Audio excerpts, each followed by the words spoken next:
Paradigma pendidikan kami adalah memberi peluang bagi yang ingin berusaha untuk maju dan meraih kemandirian dengan penguasaan ilmu dan teknologi secara kreatif, inovatif, dinamis, dan berakhlakul karimah.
Kami menjadi sebuah universitas yang unggul dalam pengembangan ilmu dan teknologi dengan berlandaskan nilai-nilai Islam untuk kemaslahatan umat.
Tema pendidikan kami adalah memberi peluang bagi yang ingin berusaha untuk maju dan meraih kemandirian dengan penguasaan ilmu dan teknologi secara kreatif, inovatif, dinamis, dan berakhlakul karimah.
Kami menjadi sebuah universitas yang unggul dalam pengembangan ilmu dan teknologi dengan berlandaskan nilai-nilai Islam untuk kemaslahatan umat.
Halo, Bu Cucu.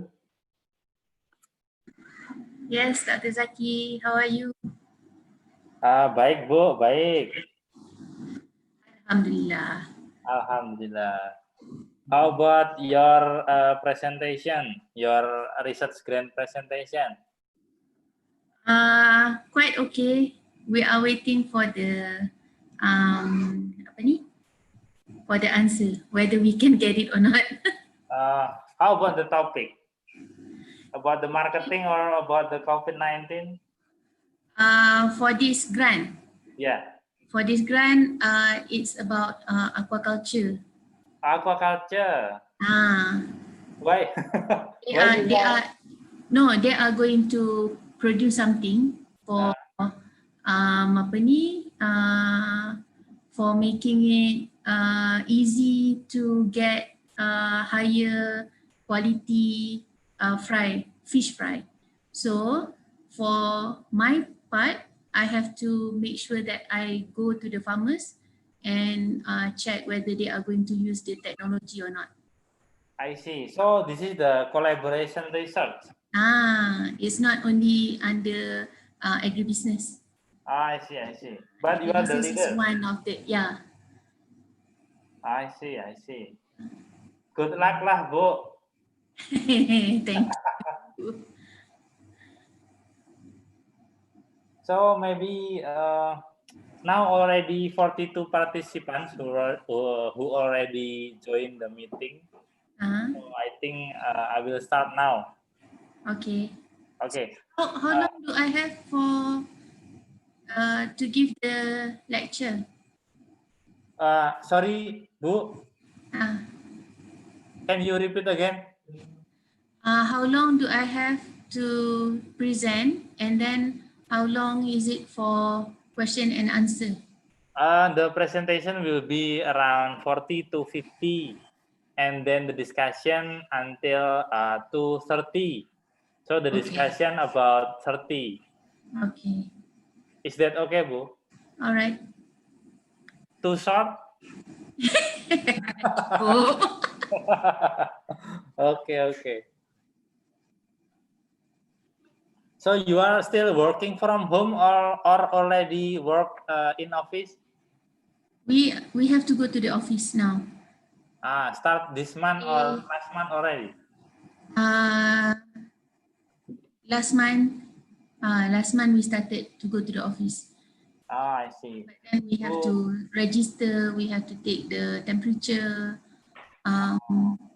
Wash hand. Meeting still online banyak. How about the student entrance exam in Malaysia? Student entrance exam. Yeah. Do we have student entrance exam? I mean university student entrance exam. We don't have entrance exam, but it depends on their school exam. So the high school students, the final year students, they have started going to school, and then instead of their exam usually is in November, December, it towards January, February. So, but then we are trying so that they still can come in 2021 the same time as before. I see. So the pun dah pergi sekolah. In Indonesia, the new university student number is decreasing so much compared to the last year due to this pandemic. How about in Malaysia? In your prediction? In Malaysia, the number is the same. Because they are going to come in October. But I think the number of international students will decrease. I see. Because if they come, they have to be quarantined for 14 days, 2 weeks, and they have to pay for their quarantine. Either if they want at hotel, then it's more expensive. And then, but they have to pay for that, and they have to pay for all the, every time they test. So the test kit, you have to pay for that. So might be there will be students who will extend their semester to I don't know when, but October we will open for students to come. I see, I see. Indonesia will start the new period in September. But UMY also September, but for the new student maybe will start in October, because we are waiting the new student who are rejected from state university, because we are private university. Usually new student, they prefer to get the state university first. If they are rejected, they go to the private university. Yeah. Usually our semester starts in September, but we move to October for everybody. Yeah. For new students. But due to this pandemic, so in Malaysia now start on in October. Yeah, everybody will start in October. How about the class? Will be offline or online? It will be offline. Offline, all offline. That's why students are coming into the campus, because we are trying to reduce. Studying online is quite challenging. Yeah. And then for subjects that you have to go to the lab, then it's very hard. When you have to go to the farm, pun tak boleh buat. Yeah. So it's and then we have students who, not only students, but other people who are depressed doing everything online. So depression lagi. Yeah. So we hope that the vaccine, Russia said they have the vaccine now. How about UPM? Is developing the vaccine or not? UPM? UPM developing, but it's not enough time yet. Kan? I see. How many cycle? You test. I see.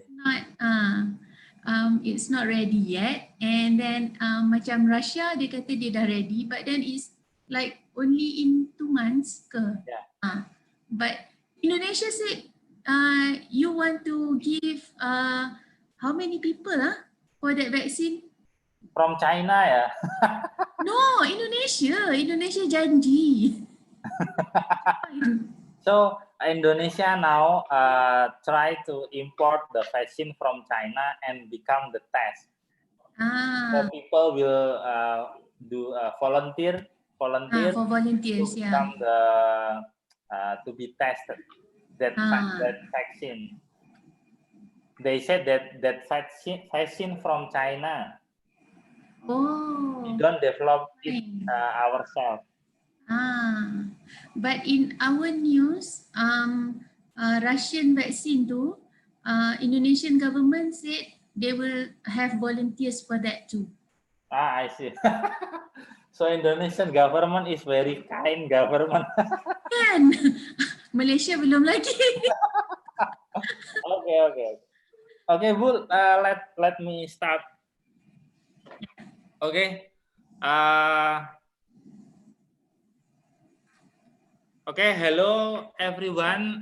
Welcome to summer school on tropical agribusiness, developing agribusiness in tropical area with sustainable thinking. And today is the 5th day or the last day in this summer school. And then the lecturer today, which is Dr. Juwaidah from Universiti Putra, Malaysia, already joined to this meeting. So I want to start today's lecture or today's session of this summer school.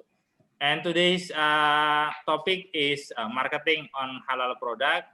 Like I have already mentioned before, that halal product become something that many parties are concerning. Many parties try to developing it because financially the halal product have a good point, so they want to sell. They want to sell it in their country, such as in Japan or Korea. They are developing halal product. They are trying to get the halal certificates. So how about the marketing of this halal product?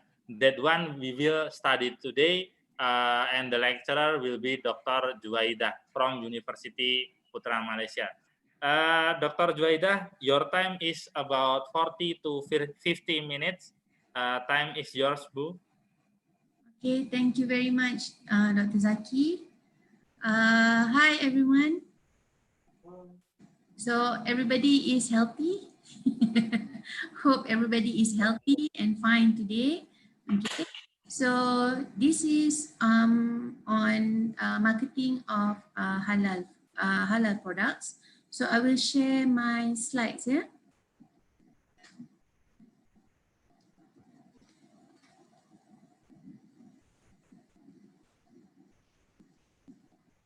Can you, Bu? Can? Coming.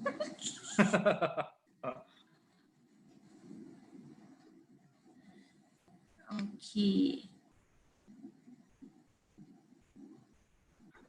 Bu Juju, before you start your presentation, if possible, could you send your PPT to me so I can share to participants? Okay, hold on. By WhatsApp is okay.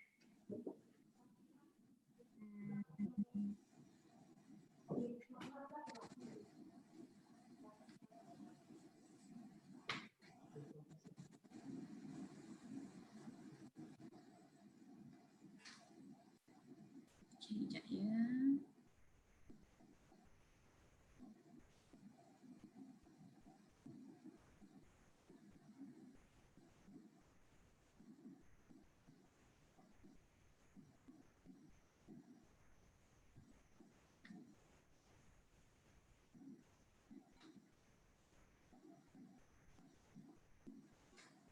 Dapat ya?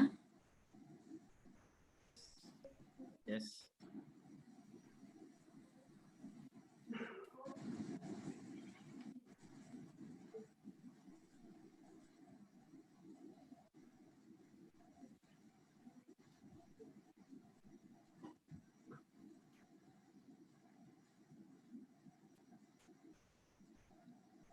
Okay. So can I start? Yes, Bu, please start. All right. So this is on marketing of halal products. Okay. I'm Juwaidah from Department of Agribusiness and Bioresource Economics, Faculty of Agriculture, Universiti Putra, Malaysia. So I'm very happy to be here. I'm seeing people from not only Indonesia but other countries too, right? So okay, what we know on halal products is halal is Arabic words that means permissible. So this is what we always see for halal. And then by Islamic law, all foods considered halal or lawful except if it has pork or its byproduct, usually in the form of gelatin, or sometimes it's they made something jelly or anything and it has some DNA of pork inside there, then it's not considered halal.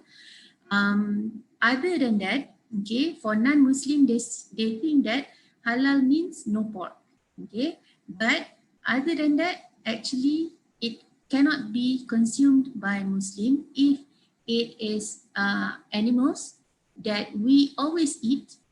For example, like we eat beef, we eat mutton, okay, but the animal are improperly slaughtered or they died before it's being slaughtered. So that is also not halal. Okay, but usually non-Muslim don't think about this. That's why when you ask, is this halal? If it is, they are serving chicken, they are serving beef, they are serving lamb, they will say it's halal. They never know that it's things that has something to do with the slaughtering system. Okay, and then animal that is slaughtered in the name of anyone but Allah, that is also not considered as halal. Okay, carnivorous animal. For example, we cannot eat tiger, lion, okay, and then that is not halal. Okay, but this usually is not taken into account as things that are halal. Okay, in the for the people that are non-Muslim. Okay, but I go through this because I want to make sure that you are you know, that you are aware that there are many other things that cannot be considered halal too, okay, as food. So carnivorous animal, birds of prey, okay, they feed on other animals, animals without external ears, some birds and reptiles, for example. Okay, blood, we cannot eat blood. Okay, alcohol also, there's different level of alcohol content, and foods that are contaminated with any of these that I've listed here.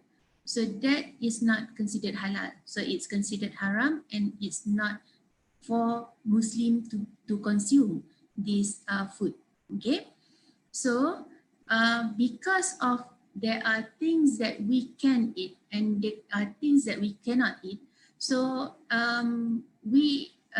the industry and also the government has come up with a halal certification. Okay, halal certification, it means it is when you have that logo, you have that certification, it means that it is permissible or acceptable according to Islamic law. Okay, so that is actually something that has been done to assist the Muslims so that they can easily find food for them to consume. Okay, so with these halal certifications, it allows Muslim to consume in a confident way.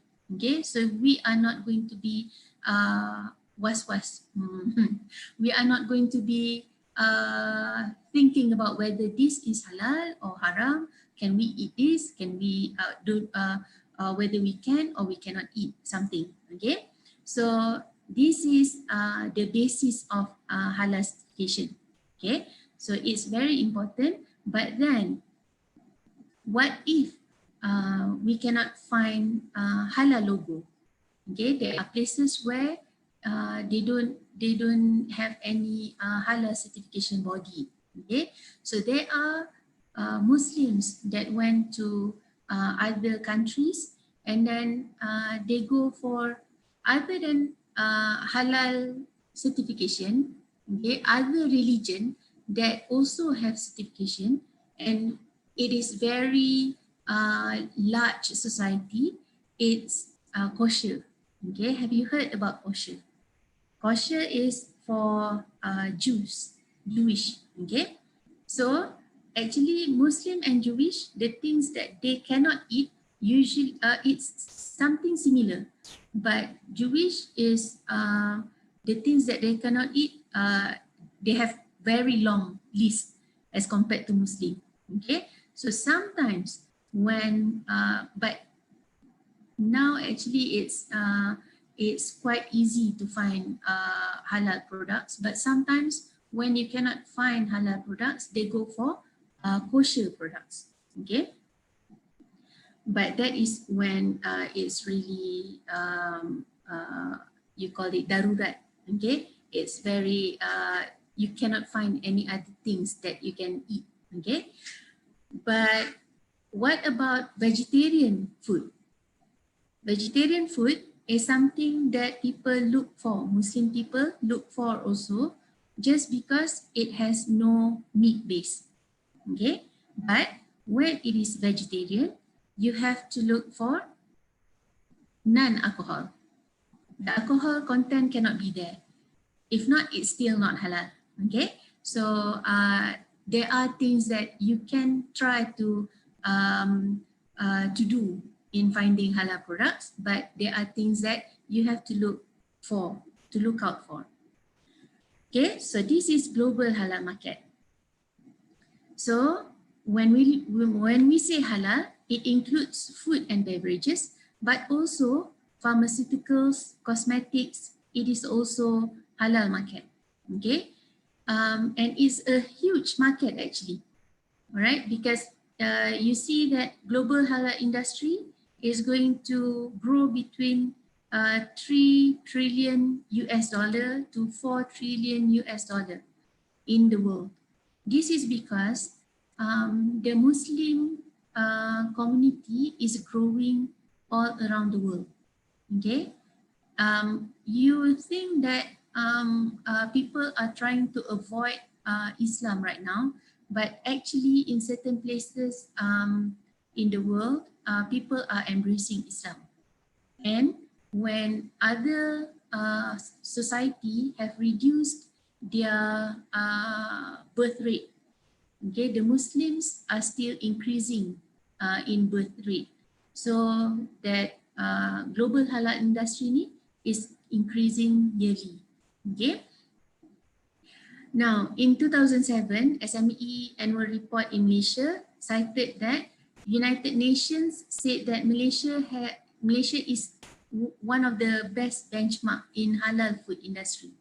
Okay, I will tell you on why it is so and how Malaysia has become some sort of benchmark in halal food industry. Okay. Now, there are also reports saying that non-Muslim also have purchased halal product because they are more aware of the halal certification, and this is something, it's not, they consume it not because they need to eat halal food, but they have understand that if the food have halal certification logo, it is like a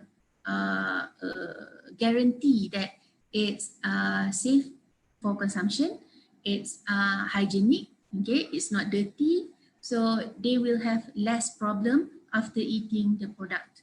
Okay, so in Malaysia we call that halal toyiban. Okay, it's not only halal according to all the definitions that I've given before, but it's also clean. Okay, clean and hygienic. So that is halal toyiban. Okay, now this is, I took this from inkwoodresearch.com. So this is a market for halal food and beverages from 2020 to 2028. But they have done this before we have pandemic lah. Okay, after pandemic COVID-19 there are many things that have changed. Okay, but at least we look at this. Okay, if we look at this market by region, the market for North America is considered low. Okay, for Europe considered moderate, but for Asia Pacific it's high. Okay, I have questions before given by non-Muslim, because I did my PhD in halal food market. Okay, I was trying to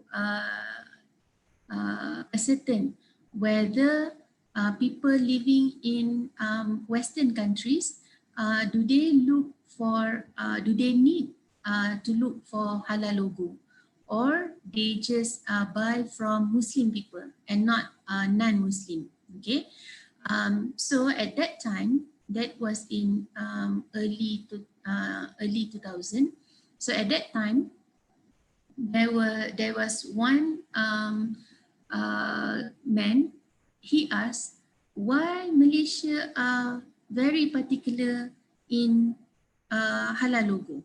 Okay, he said that when he wants to export his product to countries like in the Middle East, for example, like Saudi Arabia, okay, they don't concern much about halal logo.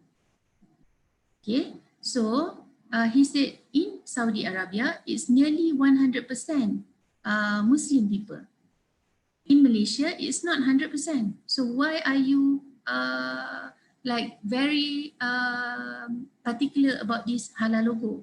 Okay, so my answer at that time is that in countries that have very high percentage of Muslim population, they will give that responsibility to the government themselves to make sure whatever that comes into the country is halal. If it's not halal, the government should not have given access to this product to be in their market. And then when the country is has very high percentage of Muslim people, then domestically, of course, their own people will not produce any non-halal products. Okay, I will show you after this what is the situation in Malaysia that makes Malaysia needs halal certification. Okay, that very much. Okay, so the highest region that is for halal market is Asia Pacific lah. Okay, so these are the major market player in halal food and beverages market. So we have Nestle, Chagil, Al Islami Foods, QL Foods, okay, and mostly is for meat, okay, and then we also have milk, fruits and vegetables, grain products, and others. Okay, we think that if it is fruits and vegetable, all will be halal. Okay, some of the people feel like that.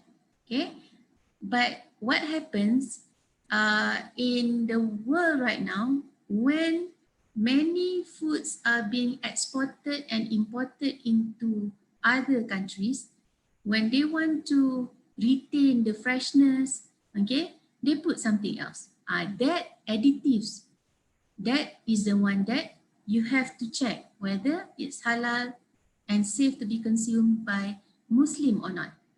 Okay, because if you look at fruits and vegetable, grain products, kan, it doesn't make sense that it's not halal. Okay, but the additives that people put in that product right now, that is the questions that need to be answered, whether it is safe for the Muslims to consume. Okay, same as milk. Milk is not actually something that you have to look whether it's halal or not. Milk, kan, it's not you don't have to slaughter any animals to get milk.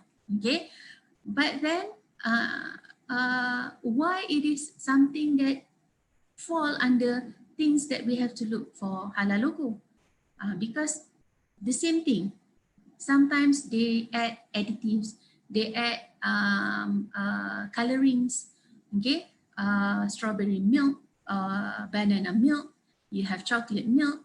So sometimes it's the coloring, sometimes it's the additive, sometimes it's the preservative.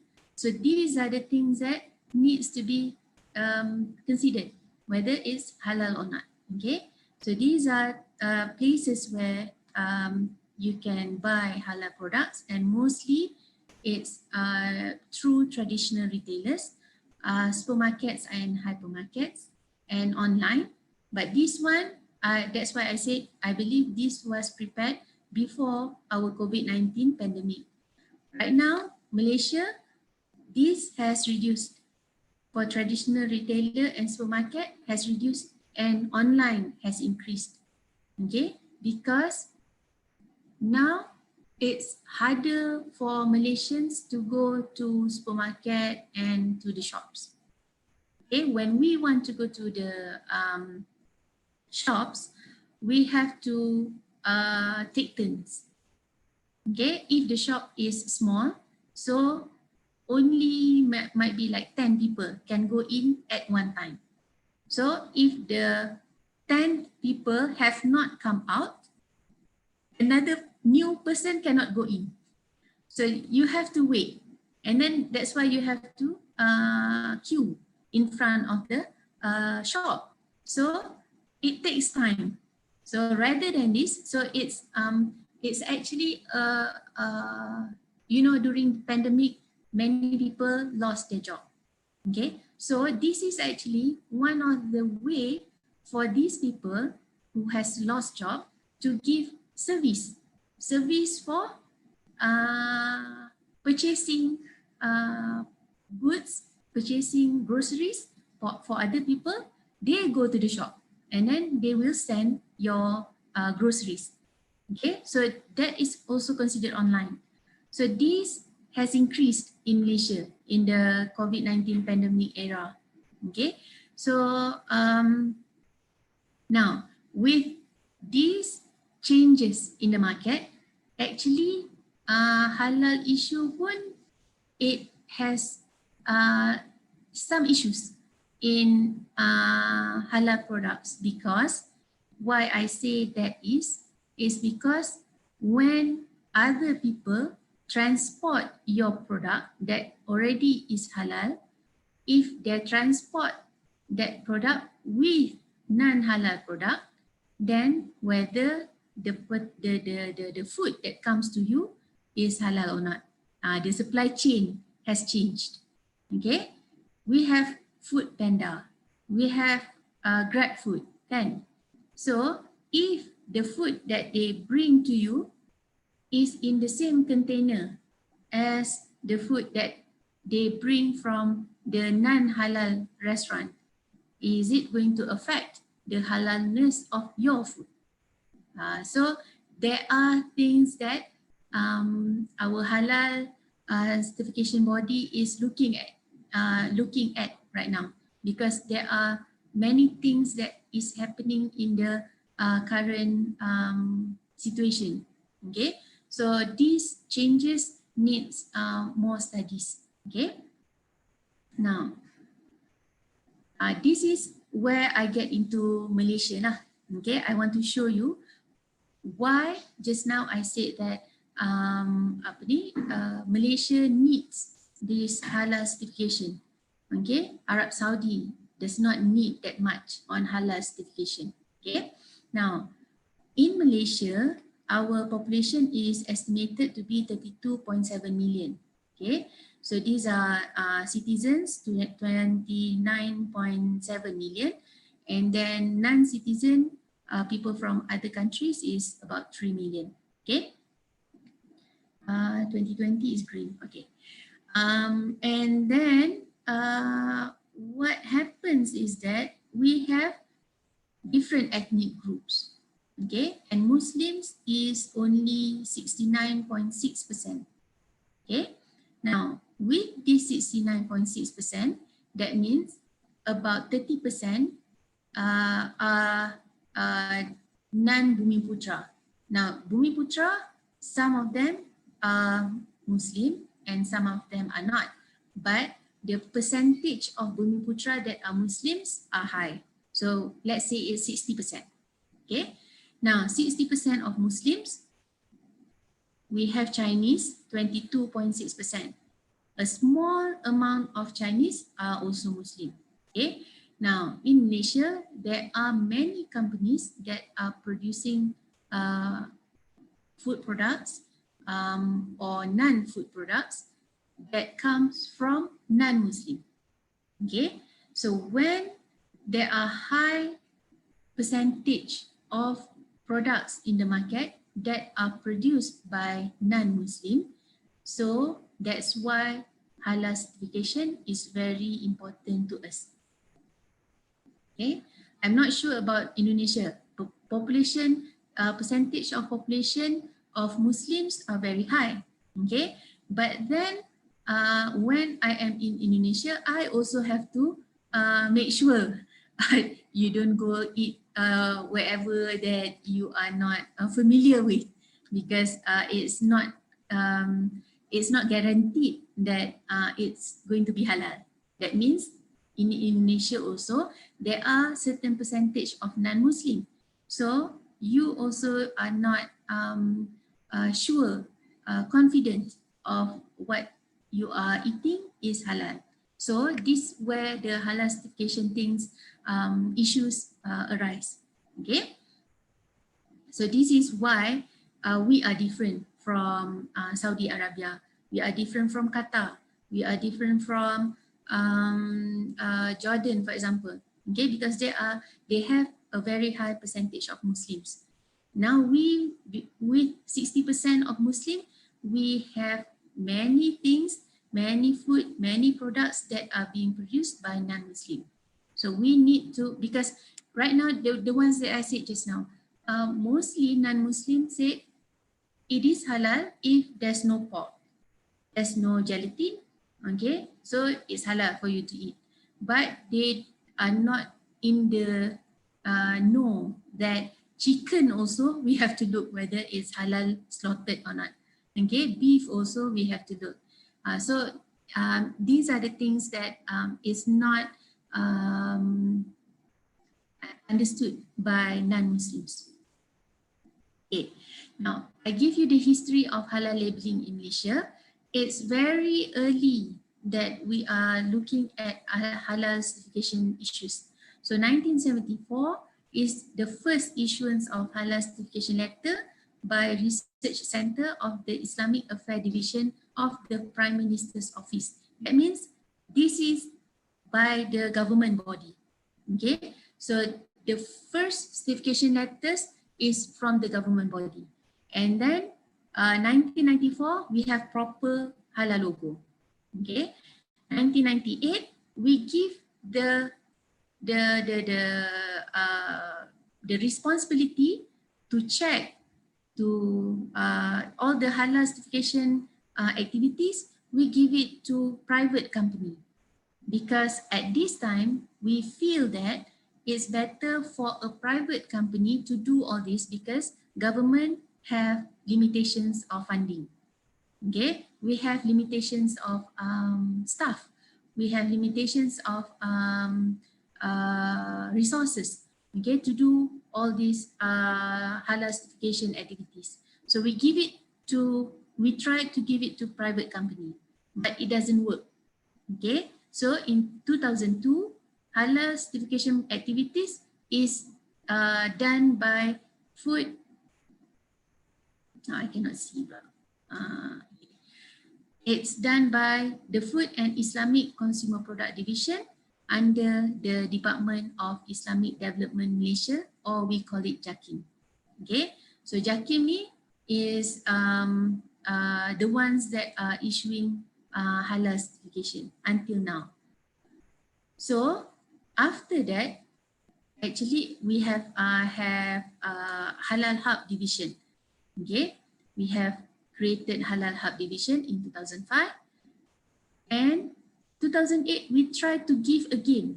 Okay, give back to the private company. We have Halal Industry Development Corporation to this corporation took over the management of all halal certification activities. So we give back to private company. We tried again, okay, but then it doesn't work. Okay, so we get it back under JAKIM in 2009. So what does it mean that it doesn't work under private companies? Okay, because private companies look for they have to get their own income. Okay, and like I said, food producing companies, high percentage of them are non-Muslim. So we find cases where companies pay or bribe the officers to get the certification faster, or they don't pass the audit, but they can obtain if they pay more. So we try to, because we don't want people not to have trust in the logo. If you lose the trust in that logo, then if you put the logo on your product, it doesn't make any difference. People will not look at that logo. You still need to read the list, ingredient list. So we don't want that. So to make sure that people are still trusting the halal logo, so it comes back under our government. Okay. Now, when I did my research in UK, the UK people said, oh, your halal certification body is under government. So what do you think? Do you think in UK, the certification body should come under the government or the private? Okay, so I said, if you want to control, okay, to have control for the certification process, then you put under the government. Okay, that is better. But the answer that they gave to me is that, well, I don't want my money to be spent on halal certification activities. He is not Muslim lah. Okay, so actually that point that, okay, this is why for other countries, for countries that have low percentage of Muslim people living in that country, they don't put this halal certification body under the government. Okay, because not many of their people support this issue. Okay, for them it's a non-issue, so they don't need halal. So why do they need to pay for the certification process? Okay, so this is in Malaysia. Okay, now even we are producing halal certification in Malaysia, it's voluntary basis. It's not compulsory. Okay, but then companies feels that it's good for them to have this halal logo because there's many Muslims in Malaysia. So that means their market will be large lah. Okay, and also it comes to their view that if they have halal logo, they can export their product more easily, okay, as compared to before. Because like I've showed you just now, in Asia Pacific region, there's a high percentage market for halal products. And also there are few in European countries, there are few in the North American countries. Okay, so if they have this halal logo, that means their market will be expanding, right? Now, before this, I mentioned about kosher, okay, kosher food. Differences between halal food and kosher food, okay, when you look for halal logo, it is very striking on the product itself.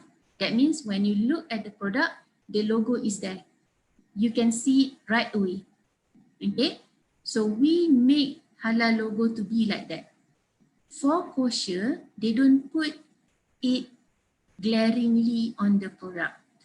Okay, if you want to know whether a product is kosher or not, they put only using K. A small K at the back of the packaging. Okay, near the company's address, something like that. It's not glaring. Okay, so this is the advantage and disadvantage of labeling your product. Okay, because Jewish, they feel that not everybody needs to know that Jewish eat this. Jewish people, the population is small. Okay, for Jewish, the population is small, not that big as compared to Muslim, but they have also their certification. That means they take care of what they are eating. Okay, but then they don't want people to know, to associate a brand or a company to Jews, because they are afraid of people not buying the product anymore. Okay, but for halal logo, actually they put it in front of the package. Okay, and it's very easy to look for it. Okay, other than that, in Malaysia, there are restaurants that are not halal. They don't apply for halal certification, but the way they want the Muslims to go and eat at their place is they put Islamic features, they hang Islamic wordings, they put the name of the restaurant like a Muslim restaurants, okay, in hoping that people will come and eat at their place without asking much question. Okay, so these are something that has happened in Malaysia and it caused problems. Okay, now another thing in halal certification is for restaurants and hotels that serve alcohol at their premise. They will not obtain halal certification.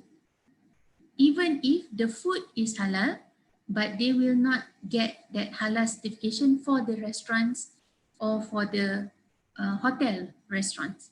They cannot put the logo there, okay? Because even if you separate, okay, people who drink or people who don't drink is different.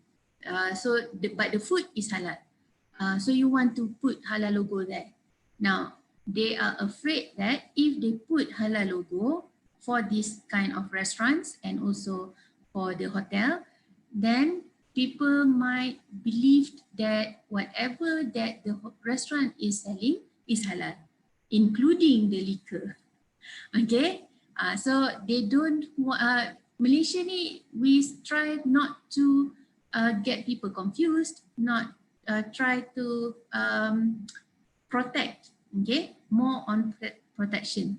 So even if hotel, you are cooking food that has all the halal ingredients, halal meat, you don't have alcohol in it and all that, but once you serve alcohol, then you cannot get halal certification. Okay, other than that, okay, for hotel, if you have 2 or 3 restaurants, different restaurants under a hotel, it's you usually see that, right? You have Japanese restaurants, you have Thai restaurants, you have Chinese restaurants, and you have the general restaurants, hotel restaurants in that hotel. Okay, now any of the restaurants will not get any halal certification if the food supply goes through the same channel. For example, in the Japan restaurants, the Malaysian and the Italy, Thai restaurants, okay, they don't, everything is halal. They serve everything that is halal. But the Chinese restaurants serve pork.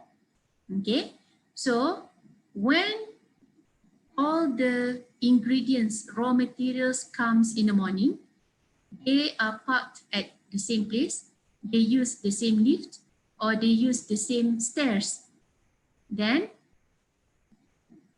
they cannot guarantee that there will not be spilled non-halal food there and non-halal ingredients at that route, okay? and then it can be mixed up with the halal ingredients. So they don't want that. So the hotel, all of it cannot have halal certification. So to that extent, okay. Now, if you get halal certificate, it's valid for 2 years and you will be audited by JAKIM. That means they will come time, you don't know when they will come to spot check at your premises, because they want to make sure that you're not only doing all these halal things during applications of halal certificates. They want to make sure that even under normal circumstances, you are taking care that the product that you produce is halal. Okay.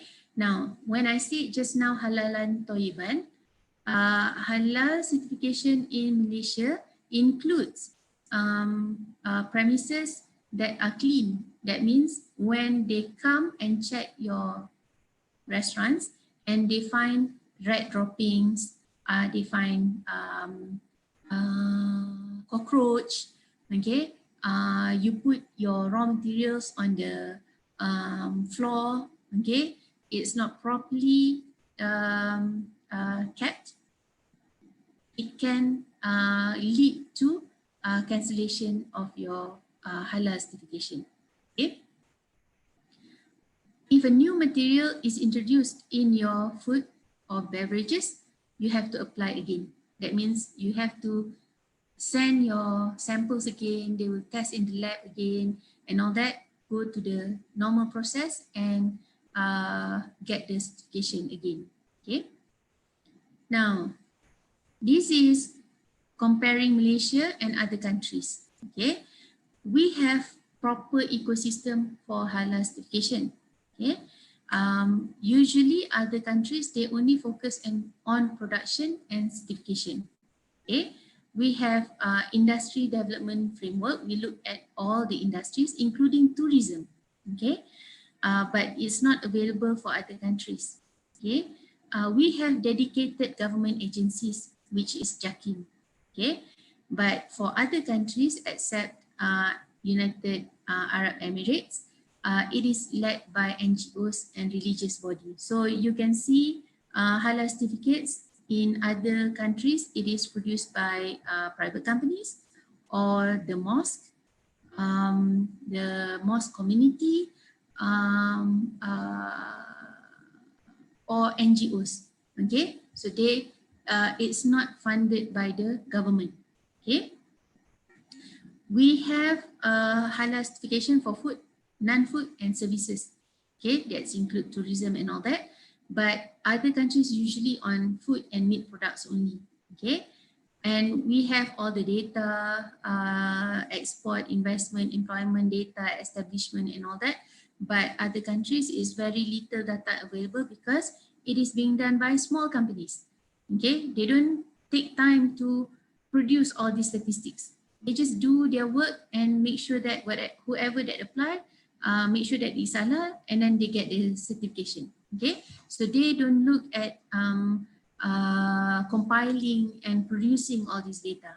Okay, so this is what we have under this complete halal ecosystem. That means we are looking at production of food and beverages, pharmaceutical, halal ingredients, so spices, even if you look at soy sauce, salt, pepper and all that. So ingredients, we also look at that. We try to make sure that preservatives are halal,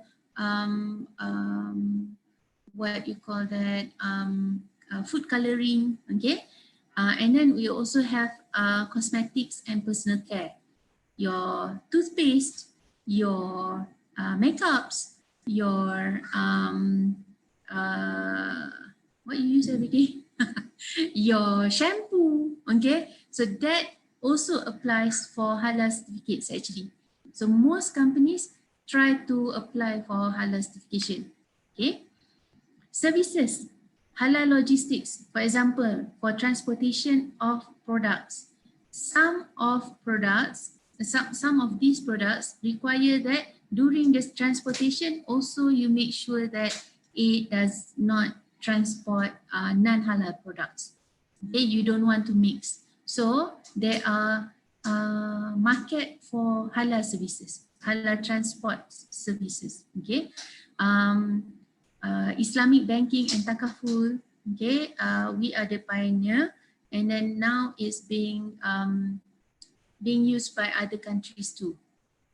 Okay, not only Muslim country lah, not only Islamic countries, but other countries are also looking at Islamic banking and takaful because they feel that it's much more, they have advantage as compared to the conventional banking system.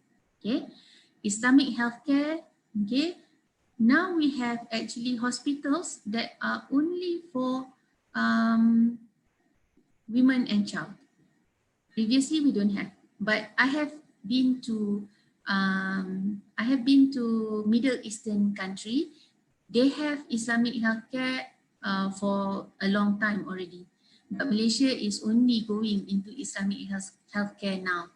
Okay, Islamic tourism is not known before, but now it's gaining popularity.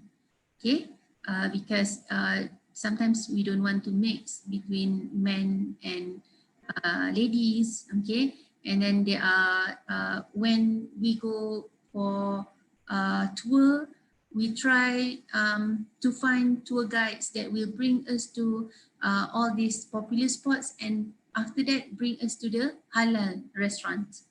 Okay, so that is also under Islamic tourism lah. Infrastructure, we have halal industrial park. Okay, we have halal R&D testing lab. Okay, we have increased our labs. Traceability system, where this come from, okay, from which farm, who transport it. So this traceability system is also present right now, and standard and certifications. Now, when our government is handling on halal certification, actually there are supports from other ministry and other government agencies too. That means when halal officers go and spot check on restaurants and all that, people from another ministry that has power to find them. Okay,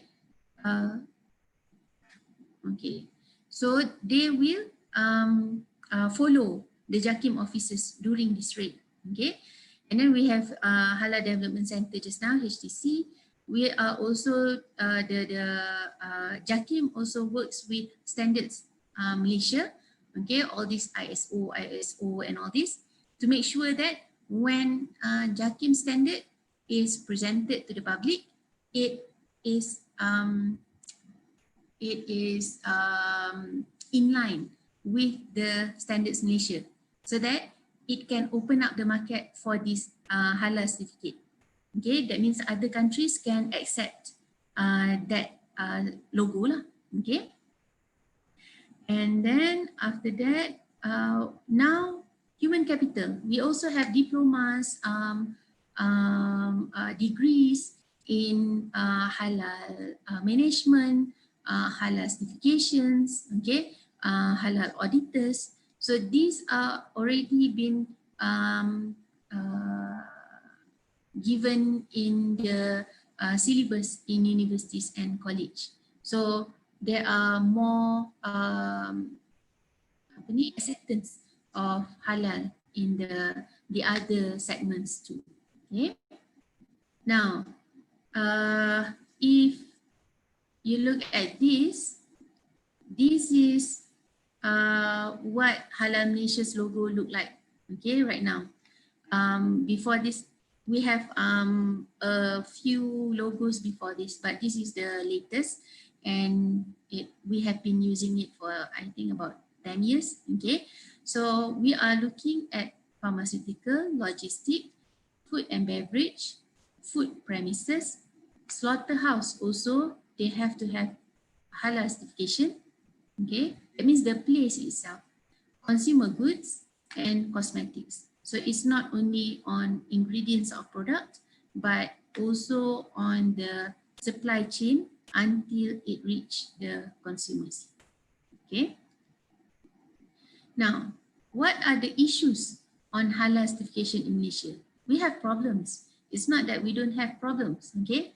So some of the problem that we have in Malaysia is fake halal logo. Okay, fake halal logo, sometimes they put the logo like I've shown before, they put that, they show that they have obtained halal certification, but actually they did not even apply for that. So that some companies did that. But if you are caught, then you are going to pay hefty fine. Okay. Other than that, before this, actually, if you write the Arabic halal, okay, people can come and eat at your place without the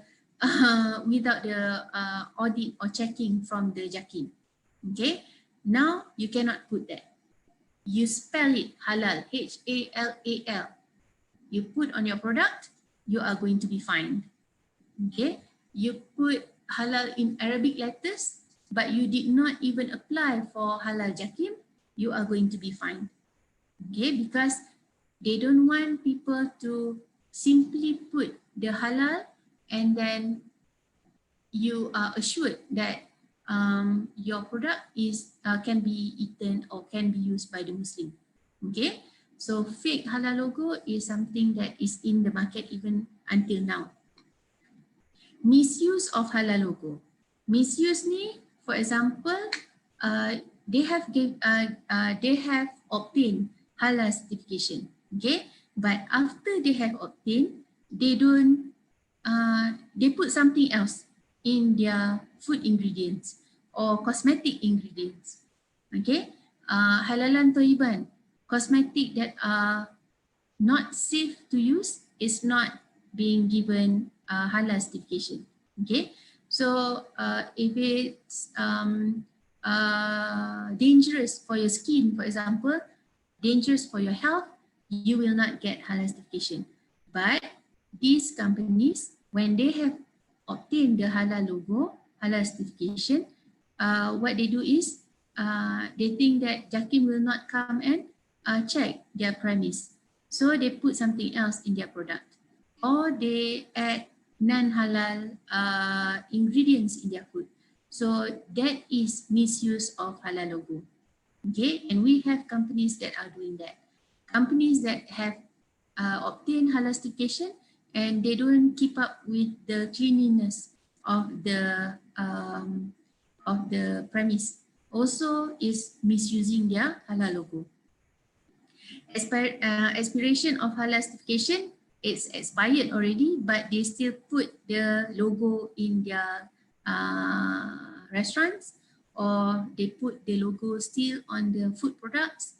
They still put the logo on the skincare. So that is not you cannot do that lah. Okay, so your company can be brought to the court. Okay, we also have problems of low percentage of halal certification among SME. Now, SME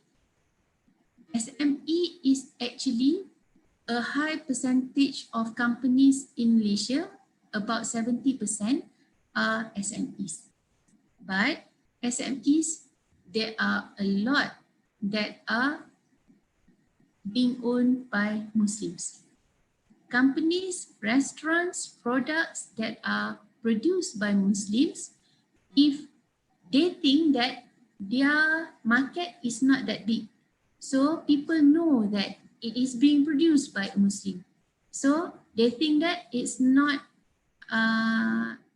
necessary for them to obtain or apply for halal certification.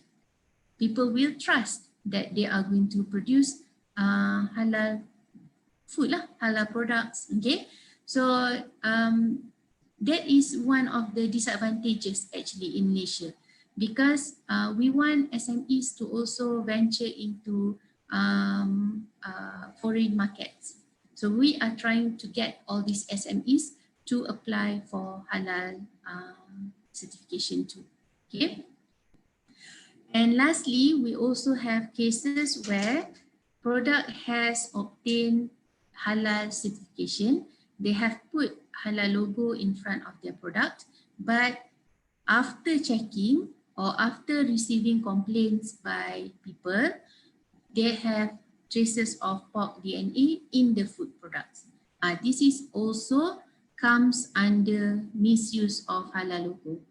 Okay, sometimes they have obtained the logo and then they put something else after that. Okay, so but when this happens, we have actually before this, I don't know what happens, chocolates in Malaysia produced by Malaysian companies. Suddenly they said it has DNA, pork DNA inside the chocolate. Okay, and it's very widely viral lah. Okay, we say it's viral. Okay, and then after checking, it is found that the chocolate does not have any pork DNA in the product. Okay, but at that time actually the sales have reduced very much. So the company actually they faced a real big loss, okay, during that time, and they have to increase back the trust from the consumers. Okay, so actually when you are spreading fake news, we are currently bringing people to court and charge them, because fake news is like a very big problem, okay, right now, because we have social media and all that. So rules and regulations are also being looked at again about all these fake news. Okay, now because of that issues for the halal logo, okay, people are not using the real halal logo, so they have to make sure that people know what is actually the logo looks like for Malaysian jakim, okay, halal jakim. So they put you have to have Malaysia here, you have halal in Arabic and halal in letters, okay, and then Malaysia here in Arabic, okay. So all these other halal logo is actually fake. Okay, so if you can see, this is really similar with this. Okay, the only difference is whatever that they put it around this. Okay, so it's supposed to be Malaysia. This is Jabatan Perdana Menteri, our Prime Minister's office. Okay, here they put Malaysia. Okay, they also have Malaysia here, but they have something else in the middle. Okay, so halal like this, it cannot be accepted. So this has been used by companies ni. Okay, they have put this kind of logo on their products. So we have to make sure that people know actually that this is the one that is the former logo, the ones that is being accepted, is being produced by Jakim. Okay.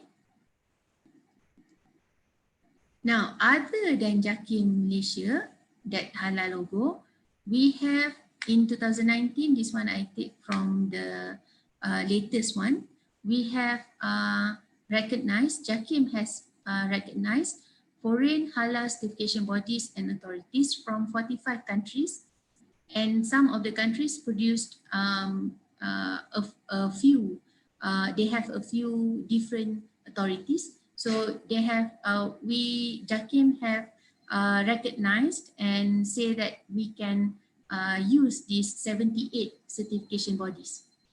Okay, so 78 ni is including ni lah, Thailand, from Australia, from Bangladesh, from Indonesia, from there's also Japan, okay, from Thailand, okay, from many countries, Philippines, all right. So we have recognized that these can be used. So people from Malaysia, when it is imported products, okay, JAKIM issue halal certification for product that is produced in Malaysia only.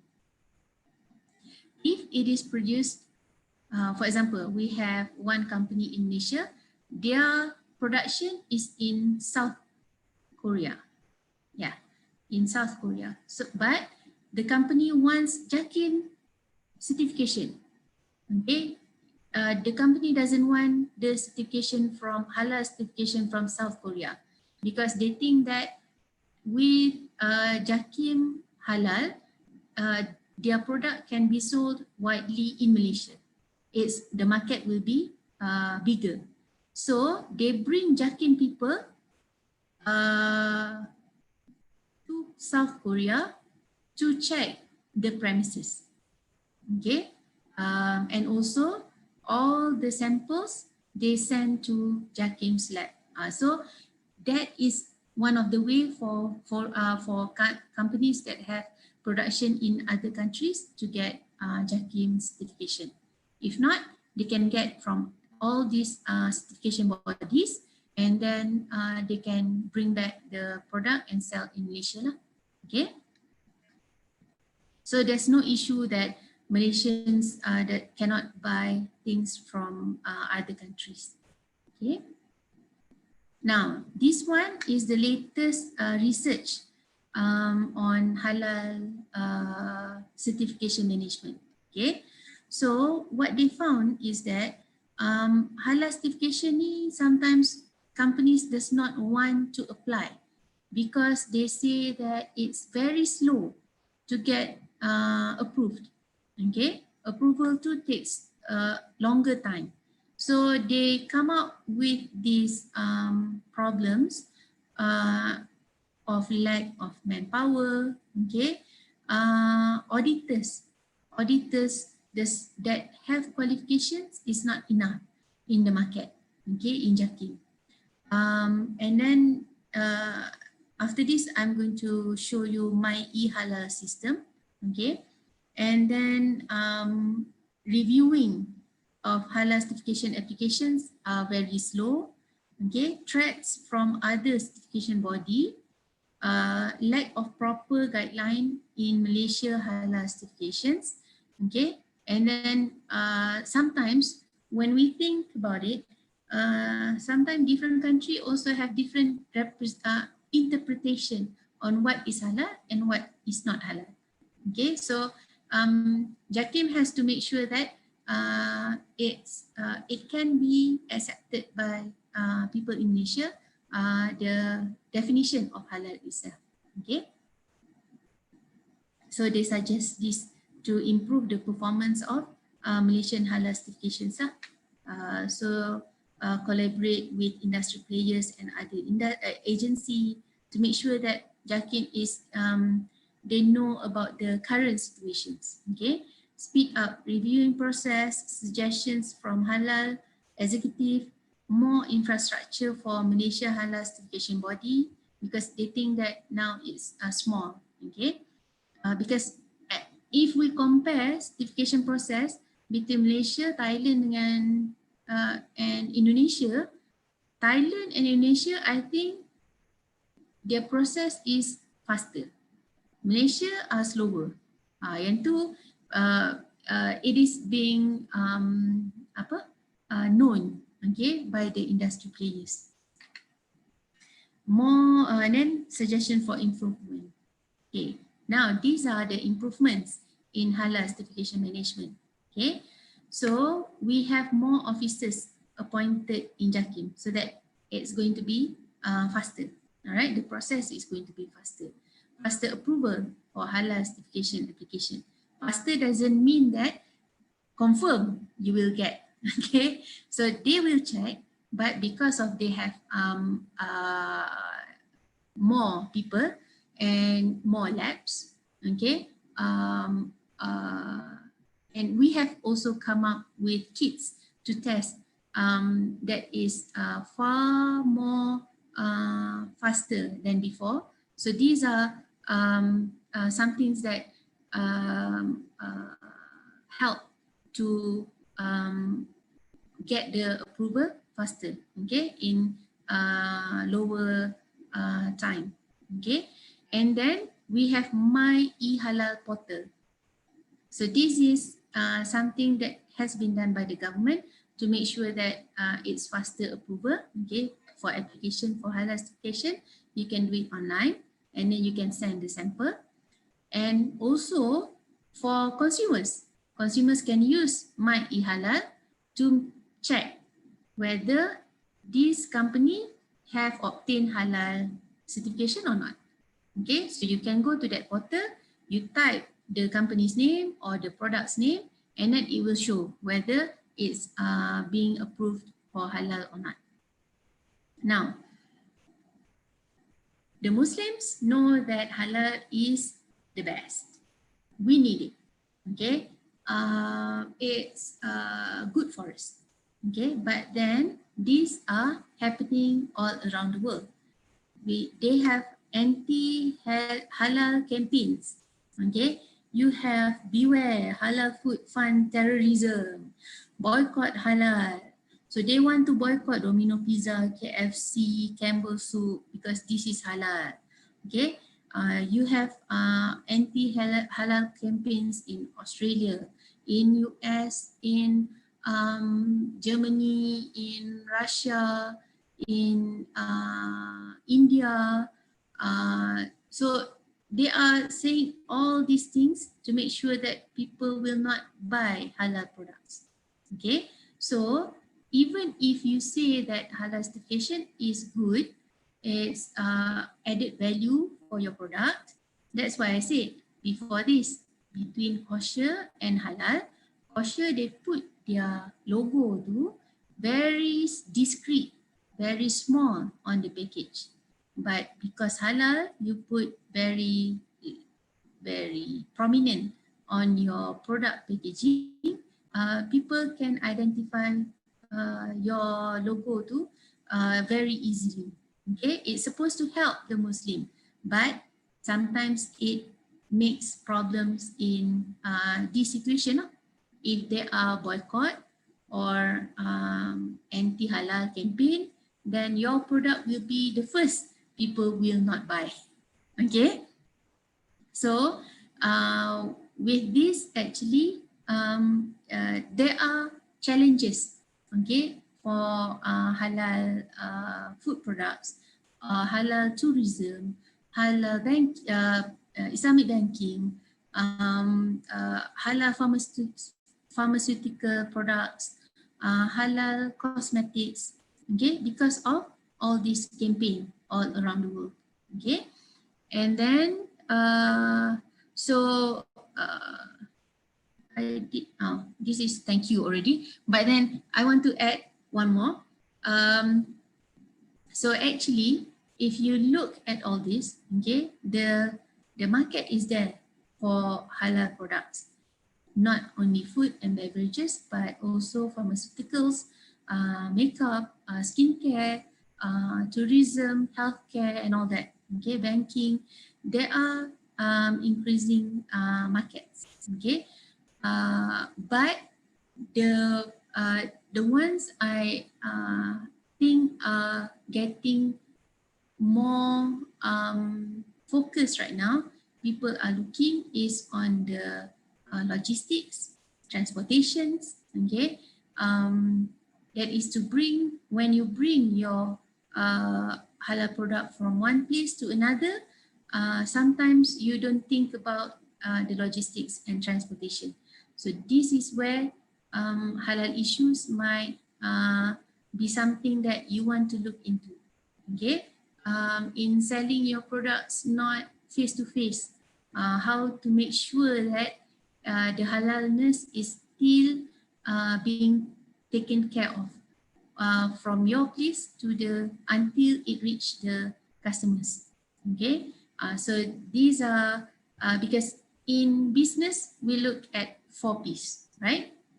Product, place, promotion, and price.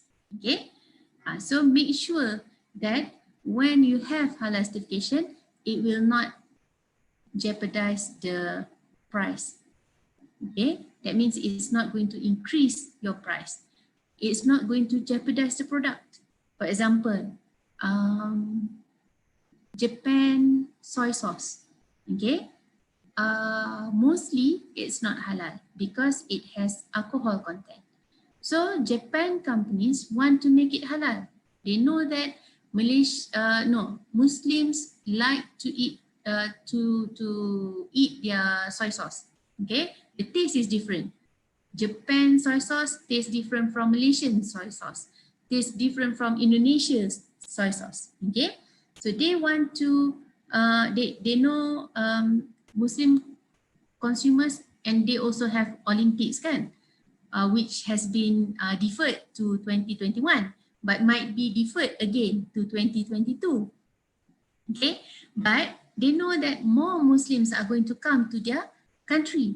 Okay, so they want to make their soy sauce acceptable and also can be consumed by Muslims. So they want to make it halal. But when they want to make it halal, it jeopardizes the quality of the soy sauce. Because of that lower alcohol content or no alcohol content, their soy sauce tastes different. It doesn't taste as traditional anymore. So sometimes if you are looking at gaining halal certification because you want to increase your market, you have to find ways to make sure that it doesn't compromise on your quality of product. Okay. So all this has to be taken care of. Even if you think that halal is a very big issue for you, yes, if you are a Muslim, but if you are not, then actually they don't care about it, okay, and they don't want their government to spend money on it, okay, because it doesn't concern them. But when you have boycotts like what I've shown you just now, then it's going to harm your product as well. Your sales will go down much faster. Okay, so these are things that we need to think about in marketing halal products. With that, I thank you, Dr. Zaki. Yes, Bu Juju, thank you very much for your presentation. Let's move to the discussion. Okay, first question come from 11 Maret University, Solo, Indonesia. Mr. Nugroho Hasan, please. Okay, thank you, sir, for the opportunity. I want to ask to Miss Juwaidah. Yeah. My question is, how Jakim in Malaysia to give halal certification for any industry in Malaysia, and what the punishment to the industry if the industry violate the certification? Thank you. Again? Can I repeat the question? Yes. Okay. Okay. I want to ask to Miss Juwaidah, how Jakim in Malaysia to give certification halal for an industry in Malaysia, and what the punishment for the industry if violate the certification? Thank you. Okay. So I've seen the manual that has been produced by Jakim. Okay, they have the manual how companies can apply for halal certification, and what happens if they misuse the logo. They put something that is not supposed to be there after they have checked the products. Okay, so if they okay, right now in Malaysia, there are many restaurants or places to eat where you can find Muslims eating in it, okay? But it's not halal. But if the restaurant never put halal logo on its place, then it's not the company's fault. If they serve non-halal product and Muslim come and eat. But if they put a big halal logo there, but they are serving non-halal product and Muslims come and eat, and when the Jakim come and check it's not halal, then they will be bring to court. Okay, so the owner can be charged and can be fined heftily. It's very heavy right now because they don't want people to misuse halal logo, and also they can go to jail for that. Okay, but like I said just now, if they don't portray the logo at their restaurants,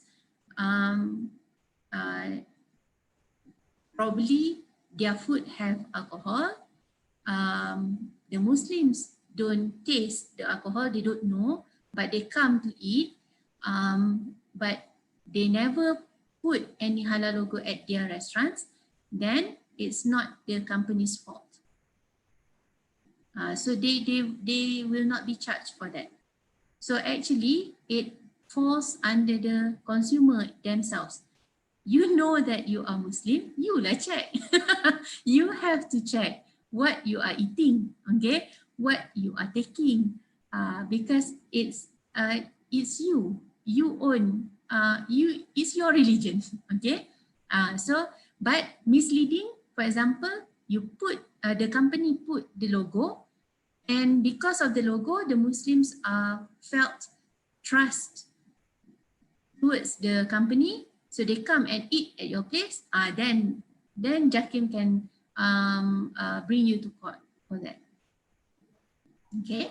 Thank you, Dr. Juwaidah. I think that issue also happen in Indonesia, where the people don't aware about the halal of the food that they are eating. So because Indonesia is majority Islam, so they just go to the restaurant and eat without considering whether the restaurant is halal or not. Because they are thinking that it is Indonesia majority Muslim, so they don't need to ask whether it's halal or not, because they are sure that the food is halal, something like that. Yeah, that's why I said when I go to Indonesia, I ask my fellow friends, can I eat here? Can I eat here? Can I buy this? Yeah, I think that kind of need to be arise, among Indonesian Muslim, because now the food industries are growing fast. We don't know the food are really halal or not, so we need to be aware, more aware. Yes. Can I add? For example, we have this trend for bubble tea. Yeah, bubble tea. You like to drink bubble tea, kan? Yeah, of course. Okay. Chat time. In Malaysia, do you have chat time? Yes. Okay. Now this bubble tea, there's one news before this that viral and say that the bubble the bubble comes from Taiwan and it's not halal. So that makes all these people, because they have been queuing up for half an hour. Yeah. Kan? Suddenly the news is that the bubble comes from Taiwan is not halal. So you have drink like every day 1 cup. So we need and then suddenly to check it's not. But the problem is that company never put halal logo at their premise. So it's not their fault. They never say their product are halal. Yeah. So that brings like a shock to the consumers. They think that they are living in Malaysia, it's very safe. But as I told you, that's why I show the demography of Malaysian population to show that it's only 60% Muslims. So you cannot feel very confident that the product produced locally is halal. Of course, what is imported cannot be said that everything is halal because they also import stuff for the non-Muslims. So how do you want to differentiate? So that's why we have this halal certificate to make sure that it's easier for us to choose the product in the market. But now, the consumers seems that they don't check. Without the certification pun, it's okay.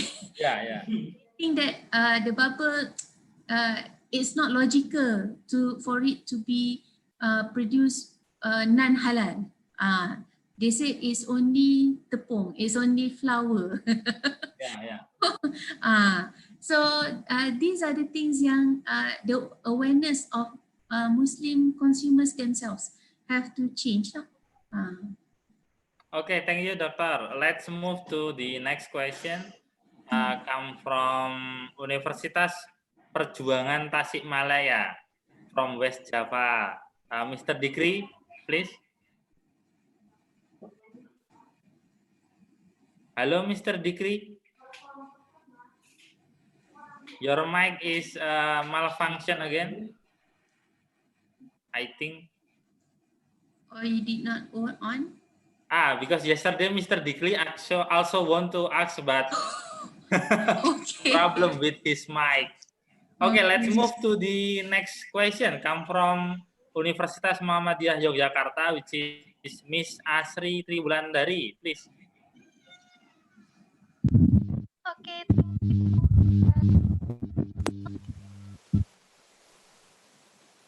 My name is T from Muhammadiyah University. Hello, Miss. Your voice is not clear.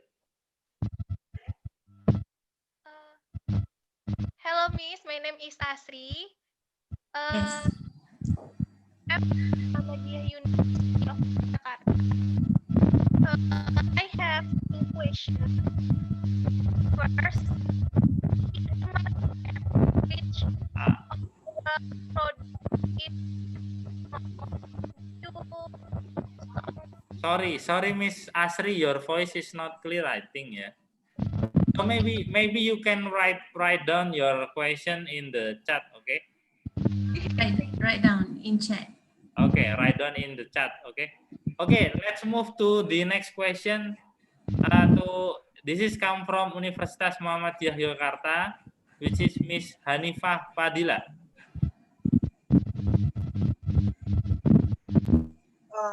For the opportunity, I want to ask a question.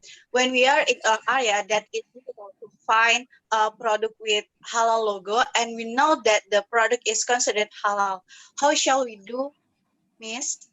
Thank you. You know your product is halal, and then? They know, and we know that the product is considered halal. So you want to know whether you want to apply for halal certification or not? Yes. Okay. So it's back to what I said before. If like in Malaysia, many SMEs, small medium enterprise, they don't apply for halal certification because they think that people know that the producers are Muslims. And they are selling at their own place where everybody knows that Muslims will produce halal products. They will not produce non-halal products, okay? But then if you think that you don't require the halal certification, it's going only to increase your cost. So it does not going to increase your market sales. So you don't need to have that halal certification. Okay, that's why a high percentage of SMEs in Malaysia don't apply for halal certification because the cost. But if you think that, okay, you are producing halal product and you think that with having halal logo on your product will increase your market, you can sell to other markets more easily. It is going to be acceptable by the consumers more easily. Then you need to apply for halal certification. Okay, so it's up to the companies actually whether they want to apply for halal certification. That's why in Malaysia it's not compulsory. Okay, it's not compulsory for companies to apply for halal certification. It's voluntary. That means up to the producer themselves whether they want to apply or not. Is it beneficial for your company or not to have the halal logo? If you think that your consumers know that you are Muslims, you are non-Muslim, but you are producing halal food, you don't need the halal logo, so they don't apply for that. They don't spend for halal certification because when you spend, it's a lot of money, and then JAKIM will come and check your place from time to time. They will come, and then if you are not at par with all the regulations, with all the standards, then they can take back the certification. So in the list that in the My eHalal portal, your name will not be there anymore if they take back the halal certification. Okay. Okay, thank you, Doctor. Let's move to the next question. Come from Universitas Muhammadiyah Yogyakarta from Mr. Ahmad Meidi Saputra. Okay, please, Mr. Ahmad. Okay, thanks for the opportunity, Mr. Zaki. Hi, Miss Juwaidah. If in the future I want to open a halal store product or even restaurant halal restaurant in another country, which is the majority of people in that country is non-Muslim, I want to ask, there is any international requirement who have been made before, and how to get the halal certificate? Yes, thank you. Okay, so usually, okay, if you want to open a store, a halal store or anything in a non-Muslim countries, okay, so it's up to you whether there is sufficient number of consumers that are going to consume your products because it's halal. If it's not, they don't care whether it's halal or not, then you don't have to apply for that. Okay, and then when you are opening up in another country, sometimes you can apply from your own country the halal certification, okay, because it's up to the consumers at that place whether they accept, they trust the certification from your country or they trust the certification of their own country. Okay, so it's actually the main thing is on the consumers themselves. You have to look at the consumers. They want you to have certification from their country or from your home country. If they trust the certification bodies from your home country and you think that it's going to save cost for you, you can do that. There's no problem. Okay, so that's why there are companies in Malaysia that apply for halal certification from Thailand. There are those that apply halal certification from Indonesia because it's faster. But depends. If they think that they want to sell more to Malaysians, and then Malaysians does not trust the logo from other countries, then actually it does not serve the purpose. You have the logo, but still consumers does not trust the logo. Okay, but for products from other parts of the world, I see that there are many that send to Thailand because of the faster process. Okay, and they feel that their customers does not mind whether it's from Malaysia, from Thailand, from Indonesia, from Brunei, whatever. They still buy the products because it has halal logo already. So depends on your company actually, because we have done research on consumer perceptions and trust on halal logo and halal logo from different countries. So there are people who are concerned about country of origin. There are consumers that do not concern about country of origin. They concern only on halal. So if there are halal logo there, they will buy. So it up to the consumers, the kind of consumers that you have actually. Okay. Okay, thank you, Okay. Doctor. I think time is finished. So could Not you too give long. not too short? Okay, Bu Juju, could you give a closing statement for today's session? Okay, so for today, our topic is marketing on halal products. I hope that you can have this idea that halal is an increasing market. So there's more market for halal products, but also there are people who don't like everything to be halal. Okay, so like I said, it depends on your business and it depends on your own consumers. Whether you want to expand the market, whether the people in your market that you are targeting really need that halal certifications. Okay, so it's not saying that if you don't have halal logo, your product is not halal. But it's something that you have to consider because sometimes SME, they cannot pay too much for certifications. So up to you, and then it also depends on your 4Ps, whether you want to have these certifications or not for your product. Okay, thank you very much for attending my session. Hope it benefits you. Thank you, Bu. If you want to leave, it's okay. You leave because after this, I will give assignment to all participants. All right. Thank you, Dr. Zaki. See Okay, Assalamualaikum, Bu. you. Okay, Waalaikumsalam.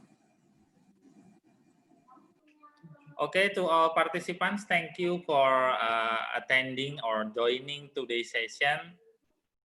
Wait.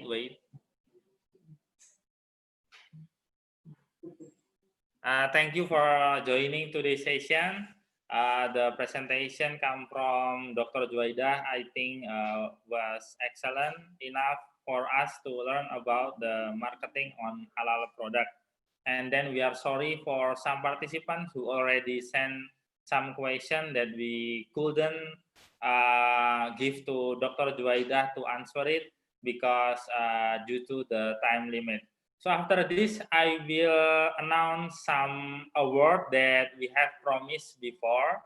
So wait, I will share, yeah, I will share. But before I announce the awards, some awards, I will share the link for the assignment.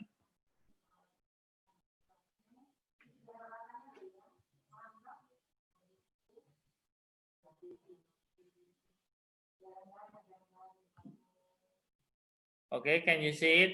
This is the link of the assignment for day 5. Miss Mela also will share in the WhatsApp group.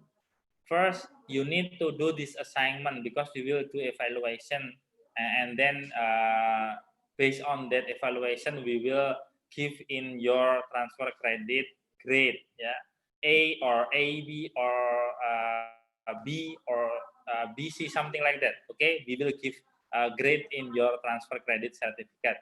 So please do your assignment. The deadline is today midnight. Okay, and then next is the link for the certificate data. So you need to fill this data. You need to fill the certificate data because based on this we can issue the certificate for you. Certificate that you're already completed the summer school. Also, you have completed this program and get the credit transfer certificate. So you will get 2 certificates. Of course, for those who will get the awards, will get 3 certificates, yeah, plus the award certificate. Okay. Before I move to the award, actually it is to set for us to finish this program because based on your attendance and then your enthusiasm, we see that all participants are highly motivated to join this summer school. And we hope that in the next year we can conduct the same program in order to we can invite the other highly motivated students to participate. Okay, for the award we will give 5 award category. First is the best participant. We evaluate this category based on how their attitude in this summer school, and then how they are active to in the discussion, and then how they do the assignment. This is the first category, best participant. And then the second one is the most on time participant. So we are checking every time. When we start the Zoom meeting, the first time we are checking who is the first person who joined this Zoom meeting or summer school online, and then also we are checking who are turn on the camera, because like I have mentioned before that we will give award for those who like keep the turn on the camera and then active in the discussion, something like that. So the second category we evaluate based on that condition. This is the second category, the most on time participant. And then the third one is the favorite participant. We do evaluation based on like how they behaving in this summer school, and then how they active in the summer school, and so on.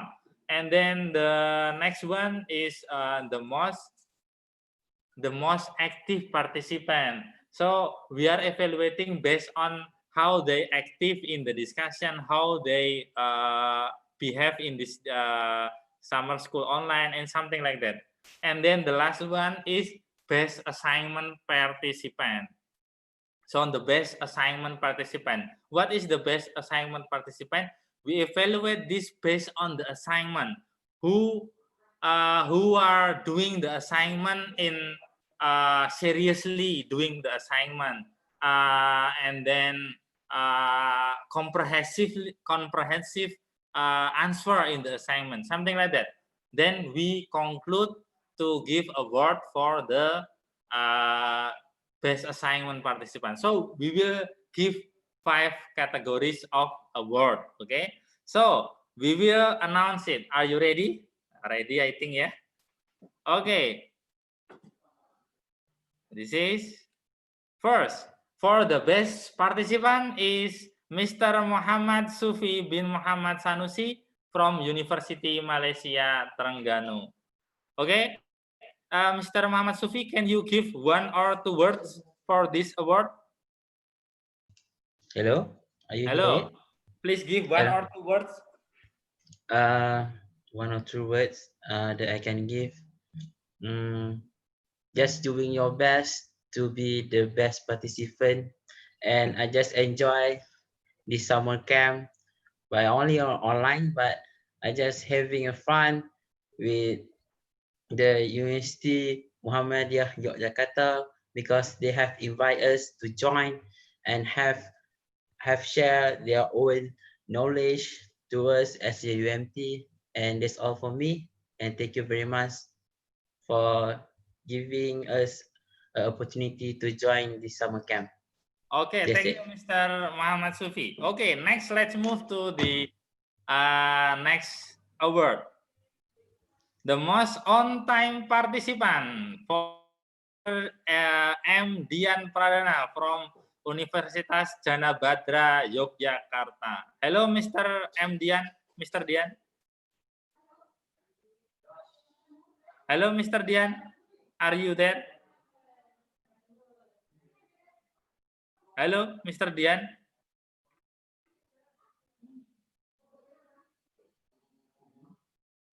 Because we are checking every time and Mr. Dian always in the first place. Except today. Today, I think the first place is Mr. Gregorio. Okay, Mr. Dian, can you give 1 or 2 words?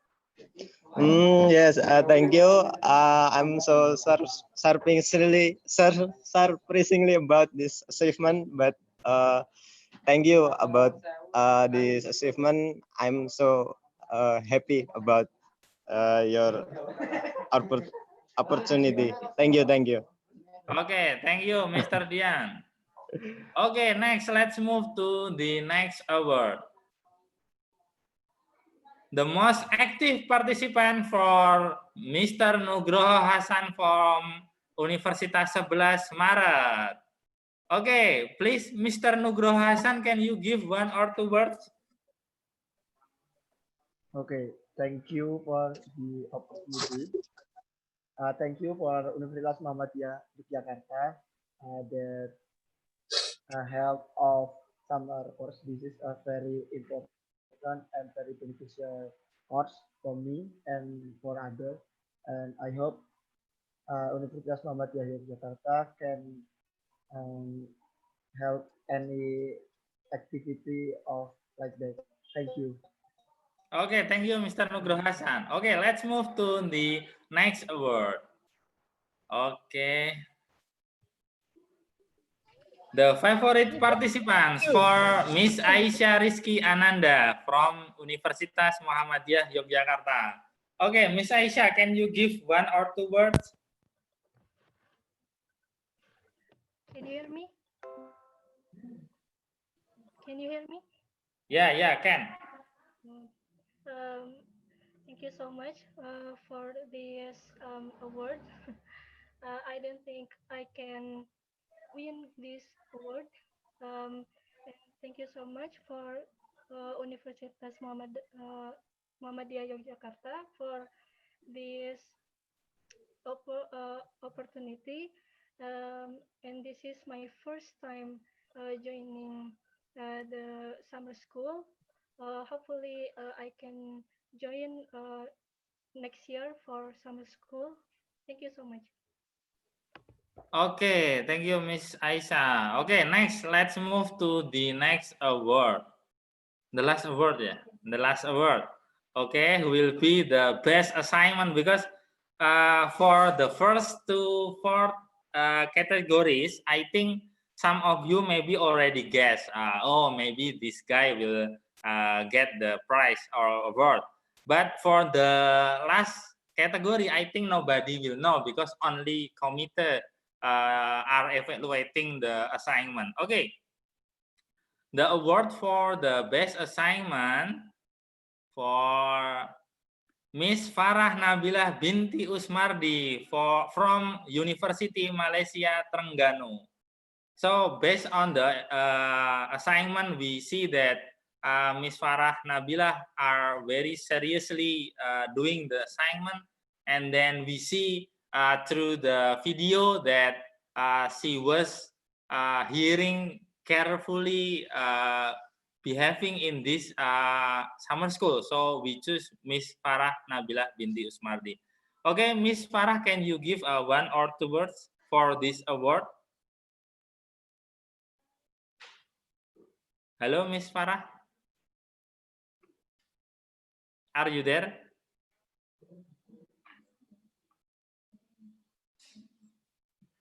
Hello, Miss Farah.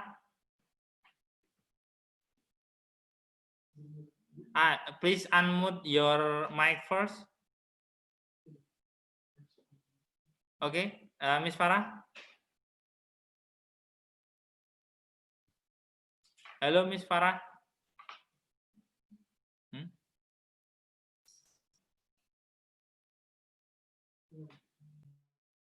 Okay, it's okay, it's okay. Congratulations for those who get this award, and I hope wait. I hope this summer school can be useful for you all. And wait, for the closing ceremony, I will call the head of department Agribusiness Universitas Muhammadiyah Yogyakarta to close this summer school. Wait.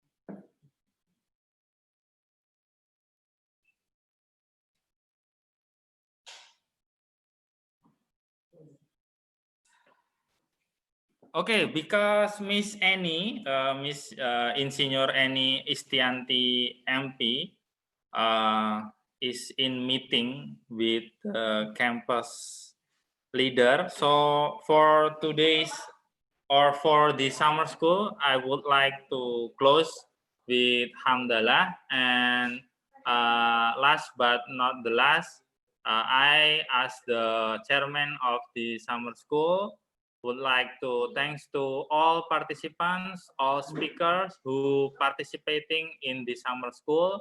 And then we hope that through the summer school, you get excellent knowledge and then good network. And I hope the WhatsApp group for the summer school are not you don't leave the group because we hope through the WhatsApp group that we have already created, you can share any information, you can share any activity each other, or maybe you can have contacting each other to have a good relation, yeah. Because in this WhatsApp group we have the participant from Timor Leste, from Kiribati, from India, from Pakistan, from Egypt, and from Malaysia, of course from Indonesia. And then in Indonesia there are from many regions such as West Java and then Makassar and so on. So I hope from that WhatsApp group you still keep in touch, and then using that for useful activities or relation each other.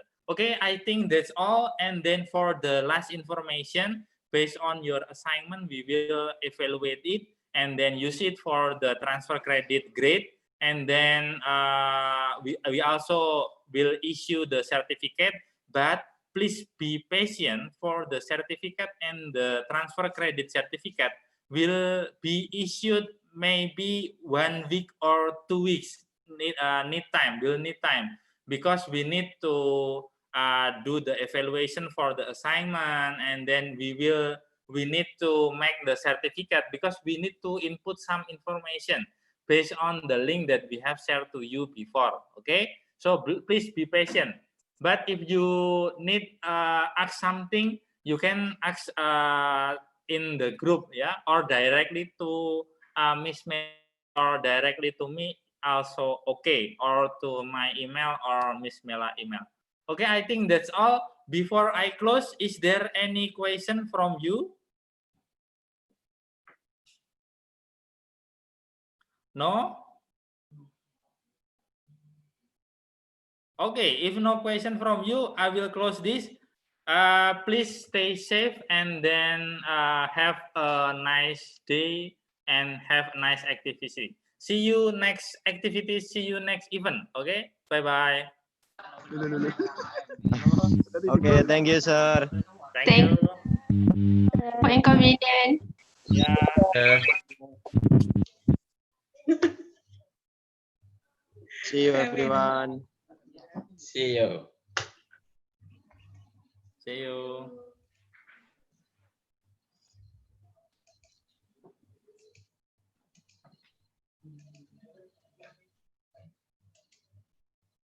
Thank you, Mr. Zaki.